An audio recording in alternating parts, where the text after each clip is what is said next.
Subscribe Indian News Analysis channel and press the bell icon for the latest defense updates. आईने हिंदी के एक नए episode में आपका स्वागत है, जहां आपके लिए लेकर के आते हैं देश और विदेश की टॉप डिफेंस अपडेट्स को। दोस्तों, आप सबको अब तक एक रिपोर्ट तो पता चली गई होगी जो कि काफ़ी बड़ी है कि पोलैंड में एक S-300 मिसाइल आके गिरी है और उसके बाद से लगातार जो ब्लेम गेम था वो रशिया के ऊपर चल रहा था और नेटो मेंबर्स और इंटरनेशनल मीडिया ने इसका जिम्मेदार रशिया को ठहरा भी दिया था। लेकिन अब जब इन्वेस्टिगेशन की गई तो सीन कुछ और निकला। दरअसल बाइडेन ने नेटो मेंबर्स और G7 पार्टनर्स को ये इन्फॉर्म किया है कि जो एक्सप्लोजन पोलैंड में हुआ था और जो मिसाइल गिरी थी वो S-300 एयर डिफेंस सिस्टम की थी, लेकिन ये रशिया ने फायर नहीं करी थी, बल्कि ये यूक्रेनियन एयर डिफेंस की मिसाइल थी जो कि पोलैंड में आके गिरी थी। अब यहाँ पर इसके पीछे की जो एक और वजह सामने आई है वो ये बताया जा रहा है कि रशिया की इनकमिंग मिसाइल को मार गिराने के लिए जो यूक्रेन था उसने अपने एयर डिफेंस सिस्टम से ये मिसाइल फायर करी थी, लेकिन उसका निशाना चूक गया और वो पोलैंड में आकर के गिरी है। और इस पूरे के पूरे हादसे में 2 लोगों के मारे जाने की खबर सामने आई है और सुबह से इंटरनेशनल मीडिया और बाकी की जो मीडिया है उन सब में यही रिपोर्ट चलाई जा रही है। हमारी अगली बड़ी अपडेट जो आ रही है ये नेशनल एरोनॉटिक्स लैबोरेटरी, जिसको हम NAL के नाम से जानते हैं, उनको लेकर के आ रही है। दोस्तों, नेशनल एरोनॉटिक्स लैबोरेटरीज़ ने एक रिक्वेस्ट फॉर प्रपोजल इशू किया है और ये रिक्वेस्ट फॉर प्रपोजल जो इशू किया गया है ये एक ऐसे प्रोडक्शन पार्टनर को सिलेक्ट करने के लिए किया गया है जो कि न सिर्फ उनके जो हंसा 3 एयरक्राफ्ट हैं इनको प्रोडक्शनाइज कर सके, बल्कि इसकी सप्लाई, मार्केटिंग और जो आफ्टर सेल सपोर्ट है उसको भी बनाए रखे। और इन्हीं सारी चीज़ों को ध्यान में रख करके जो आगे की प्रक्रिया है वो नेशनल एयरस्पेस या एरोनॉटिक्स लैबोरेटरीज़ के द्वारा उठाई जाएगी। अब अगर हम बात करें CSIR और NAL के INS हंसा, या जो कि जिसको INS हंसा NG के नाम से भी जाना जाता है एयरक्राफ्ट की, तो इसका डेवलपमेंट लगभग पूरा हो चुका है और इसके लिए जो अब प्रोडक्शन पार्टनर्स हैं इनकी तलाश की जा रही है। लेकिन ये भी माना जा रहा है कि इसे ना सिर्फ इंडियन मार्केट में रखा जाएगा, बल्कि संभावित ये है कि इसे एक्सपोर्ट मार्केट में भी पेश किया जाए और उनको इस चीज़ की उम्मीद भी है कि शायद आने वाले भविष्य में इसको लेकर के उन्हें कस्टमर भी मिल सकते हैं। जैसा कि हम सब जानते हैं कि चीन और पाकिस्तान दोनों इस समय ताकत को बढ़ा रहे हैं। इनफैक्ट चीन पाकिस्तान की ताकत को बढ़ा रहा है और ख़ुद भी काफ़ी ज़्यादा मिलिट्री के क्षेत्र में बड़े जो काम है चीन के द्वारा किए जा रहे हैं और इस चीज़ ने भारत के लिए पहले भी खतरे की घंटी बजाई थी। और इसी पर बात करते हुए भारत के रक्षा मंत्री राजनाथ सिंह जी ने ये कहा कि इस समय भारत का जो डिफेंस बजट है उसमें तकरीबन 14% की जो बढ़ोतरी है उसकी ज़रूरत है। उनका ये कहना है कि भारत का जो डिफेंस बजट है उसे 5.2 लाख करोड़ से बढ़ा करके 6 लाख करोड़ करने की ज़रूरत है, ताकि इस पैसे का इस्तेमाल जो डिफेंस सेक्टर है उनके डेवलपमेंट में किया जा सके। आपको हम बताना चाहेंगे कि डिफेंस बजट को बढ़ाने की बात आज से शुरू नहीं करी गई है, बल्कि असल में ये जो पूरा का पूरा मामला शुरू हुआ था ये 2020 के अंत से ही शुरू हो गया था और डिफेंस एक्सपर्ट्स ने कहा था कि भारत को अपने जो डिफेंस बजट है उसमें बढ़ोतरी करने की ज़रूरत है, ताकि जो फ्यूचर के प्रोग्राम्स हैं उनको किसी प्रकार के दिक्कतों का सामना ना करना पड़े।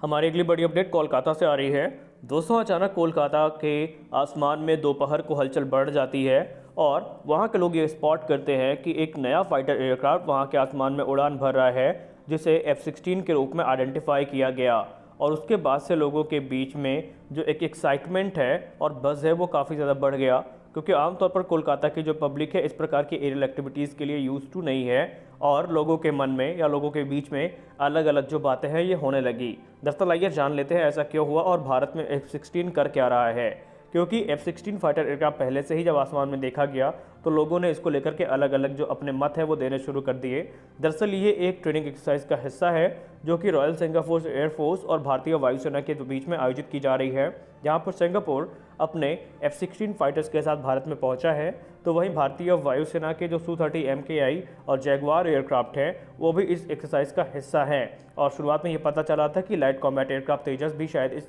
एक्सरसाइज का हिस्सा है, लेकिन इसकी कन्फर्मेशन अभी तक सामने नहीं निकल के आई है। ये एक ऐसी एक्सरसाइज है जहाँ पर दोनों देश के पायलट आपसी समन्वय को बढ़ाएंगे और आपसी एक्सपीरियंस को शेयर करेंगे। हम सबको पता है कि इस समय भारत का प्राइवेट सेक्टर डिफेंस की ज़रूरतों को पूरा करने के लिए आगे आ रहा है और जो भी ज़रूरत इंडियन आर्म फोर्सेस के द्वारा रखी जाती हैं वो पूरी भी की जाती हैं। इसी क्षेत्र में बेंगलुरु पर बेस्ड एक स्टार्टअप है जिसका नाम है प्रोवेक डायनामिक्स। उनके द्वारा बनाई गई एक इलेक्ट्रिक व्हीकल को स्पॉट किया गया है जो कि इंडियन मिलिट्री को ध्यान में रख कर के बनाई गई हैं। दरअसल ये एक टैक्टिकल व्हीकल है जिसकी रेंज तकरीबन 423 किलोमीटर की बताई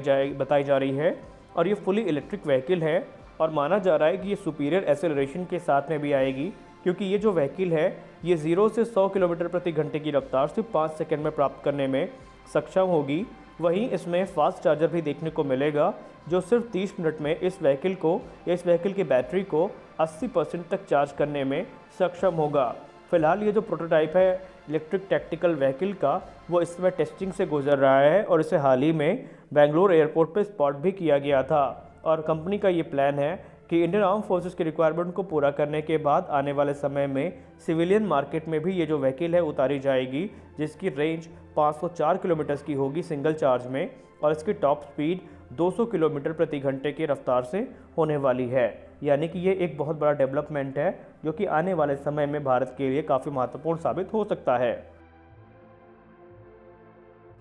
दोस्तों, हाल ही में हमने देखा था कि इंडोनेशिया ने राफेल F4 खरीदने के बाद जो अमेरिका का F-15EX है उसे भी तकरीबन 36 की संख्या में खरीदने का फैसला किया था, जो कि उन्हें तकरीबन $13 बिलियन के आसपास पड़ने वाला था। वहीं अब कुछ मीडिया सोर्सेज में ये क्लेम किया जा रहा है कि बहुत जल्दी भारत को भी इस प्रकार के जो ऑफर्स हैं वो मिलने वाले हैं। दरअसल एक फाइनल जो प्रेजेंटेशन है F-15EX की भारतीय वायुसेना के लिए वो अमेरिका के डेलीगेशन के द्वारा प्रस्तुत की जानी है, जहां पर अमेरिका डिटेल में अपने F-15EX से रिलेटेड जितने भी प्रस्ताव हैं और जो ऑफर्स हैं वो भारत को बताएगा। हालांकि F-15EX को अभी भी एक प्रबल दावेदार के तौर पर देखा जा रहा है और अमेरिका ने कहा है कि अगर इंडियन एयरफोर्स इसको सेलेक्ट करती है तो उनके लिए काफ़ी अच्छा होगा, क्योंकि उस समय अमेरिका ये भी डिसाइड करेगा कि पूरा का पूरा जो इसका इकोसिस्टम है भारत में शिफ्ट किया जाए और भारत के जितने भी इंडिजिनस प्रोग्राम हैं उस पर भी अमेरिका ने हेल्प करने की बात कही है। खैर, F-15EX भारत लेगा या नहीं लेगा वो तो बात की बात है, लेकिन भारतीय नौसेना की जहां तक बात रही तो उस रेस में बोइंग का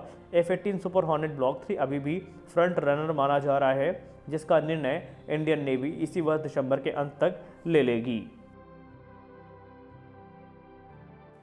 अपनी अंतिम अपडेट में बात कर लेते हैं इंडियन नेवी के MS-60 रोमियो हेलीकॉप्टर्स के बारे में। हम सब ने हाल ही में देखा कि जो विलियम ब्लेयर हैं, जो कि लॉकहीड मार्टिन इंडिया के CEO हैं, उन्होंने कहा था कि भारत को जो पहले 3 MS-60R हेलीकॉप्टर्स हैं वो ऑलरेडी डिलीवर किए जा चुके हैं और इस समय बताया जा रहा है कि उन्हें INS गरुणा कोची में डिप्लॉय भी किया गया है। वहीं अब विलियम ब्लेयर ने ये भी कहा है कि जो अतिरिक्त 3 हेलीकॉप्टर्स हैं वो भी भारतीय नौसेना को डिलीवर किए गए हैं, लेकिन वो अभी सैन डियागो में हैं और उनको यहाँ पर इसलिए रखा गया है ताकि इंडियन नेवी ये चाहती है कि पायलट्स की जो ट्रेनिंग प्रोग्राम है उसको एक्सटेंड किया जाए, ताकि पायलट्स की ट्रेनिंग, मेंटेनेंस, जो पर्सनल है उनको ट्रेन करने का जो समय अवधि है उसको बढ़ाया जा सके और दूसरी जो चीज़ें हैं वो भी भली भांति पूरी की जाएं। आपको हम बताना चाहेंगे कि भारत के द्वारा जो फॉरेन मिलिट्री सेल्स हैं उसके अंतर्गत तकरीबन 2.6